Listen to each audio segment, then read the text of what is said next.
வன்னியரசு அதிகாரத்தில் பங்கு, கூட்டணி ஆட்சி கோரிக்கை அதை முன்வைத்ததில் விசிகாவுக்கு ஒரு முக்கியமான பங்கு இருக்கிறது. 2026ல கூட்டணியில் பங்கு, கூட்டணி ஆட்சி அதுதான் முக்கிய பேசுபொருளா இருக்க போகுதா கூட்டணியை தீர்மானிக்கிறதுலயே? அதாவது ஆட்சியிலும் பங்கு, அதிகாரத்திலும் பங்கு என்பது விடுதலை சிறுத்தைகளுடைய நிலைப்பாடு. இந்த நிலைப்பாடு 1999 நாங்கள் தேர்தல் புறக்கணிப்பு பாதையிலிருந்து விலகி தேர்தல் பாதைக்கு வந்த பொழுது யாருமே யோசிக்க நினைக்காத போது கூட அந்த கோரிக்கையை, அந்த முழக்கத்தை, ஆட்சியிலும் பங்கு அதிகாரத்திலும் பங்கு என்கின்ற முழக்கத்தை நாங்கள் முன்வைத்தோம். அந்த முழக்கம் இன்று வரை இருக்கின்றது. அந்த முழக்கத்தில் எந்த இடத்துல நாங்கள் பின்வாங்கலை.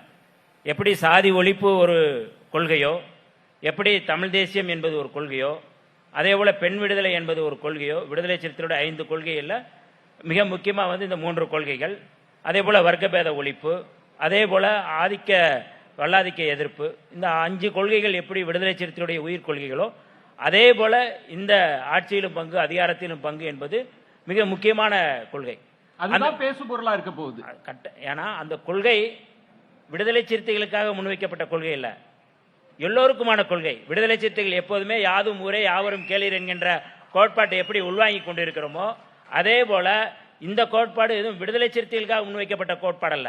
எப்படி அடங்கமறு, அத்துமீறு, திமிரியலு, திருப்பீர் என்ற முழக்கத்தை விடுதலை சிறுத்தைகள் நாங்கள் முன்வைக்கிறோம்னா அந்த முழக்கம் எங்களுக்கான முழக்கம் இல்லை. எங்கெல்லாம் அடக்கப்படுகிறார்களோ அவர்களுக்கான முழக்கம், எங்கெல்லாம் ஒடுக்கப்படுகிறார்களோ அவர்களுக்கான முழக்கம். அதுபோலதான் ஆட்சியிலும் பங்கு அதிகாரத்திலும் பங்கு என்பது யாரெல்லாம் அதிகாரத்தை நோக்கி நகர நினைக்கிறாங்களோ, யாரெல்லாம் அதை நுகரணும் நினைக்கிறாங்களோ அவர்களுக்கான முழக்கம். அந்த முழக்கத்தை நாங்கள் முன்வைக்கிறோம். அந்த முழக்கத்தை யார் கூட்டணியில் யார் வேணாலும் கூட்டணியில் இருக்கலாம்.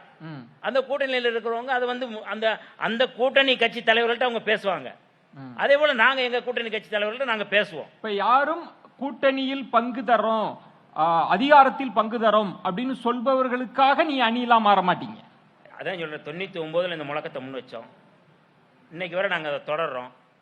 எங்களுடைய கட்சி, எங்களுடைய இயக்கம், நாங்கள் வலிமைப்படுத்திக் கொண்டு, எங்கள் இயக்கத்தை வலிமைப்படுத்திக் கொண்டு நாங்கள் மற்றவர்களுக்கு ஆட்சியிலும் பங்கு அதிகாரத்தில் பங்கு சொல்ற இடத்துக்கு நாங்கள் வருவோம். நாங்கள் கேட்குற இடத்துல இல்லை. இது ஒரு மூலம். இது இந்த கோட்பா இது இந்த நுட்பத்தை, இந்த கோட்பாட்டை புரிஞ்சுக்கிட்டாதான் அதை பற்றி நீங்கள் யோசிக்கவே முடியும். நாங்கள் ஆட்சியிலும் பங்கு அதிகாரத்தில் பங்கு கொடுக்கிற இடத்துல விடுதலை சிறுத்தைகள் எங்களுடைய வலிமையை உயர்த்துவோம். 2026ல் 26க்கு அப்புறமும் கூட இந்த வலிமையை நாங்கள் உயர்த்துறதுக்கு வாய்ப்பு இருக்கு. அதனால ஏதோ ஆட்சியிலும் பங்கு அதிகாரத்தில் பங்கு யாரோ சொன்னாங்கிறதுனால நாங்கள் உடனே ஆகா ஆட்சியிலும் பங்கு அதிகாரத்தில் பங்கு சொல்லிட்டாங்க நாங்கள் போயிடுவோம் அப்படிலாம் இல்லை.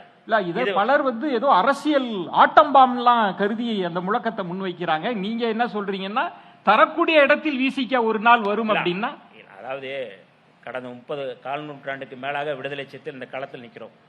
சாதி ஒழிப்பு களத்திலும் தமிழ் தேசிய களத்திலும் விடுதலை புலிகளை ஆதரித்துக் கொண்டு இந்த களத்திலே தொடர்ச்சியாக எந்த சமரசமும் இல்லாமல் சாதி ஒழிப்பு களத்தில், சனாதன எதிர்ப்பு களத்தில் நாங்கள் நிற்கிறோம்.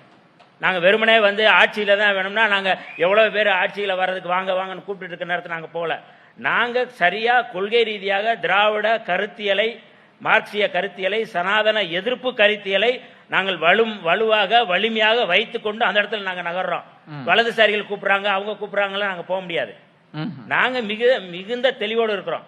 இன்னைக்கு தமிழ்நாட்டை பாதுகாக்கக்கூடிய அணி எது என்றால் இன்னைக்கு திராவிட முன்னேற்ற கழகத்தின் தலைமையிலான மதச்சார்பற்ற முற்போக்கு கூட்டணி தான். இந்த கூட்டணி தான் இன்றைக்கு வலிமையாக 2026 நோக்கி நாங்கள் நகர்த்துறோம்.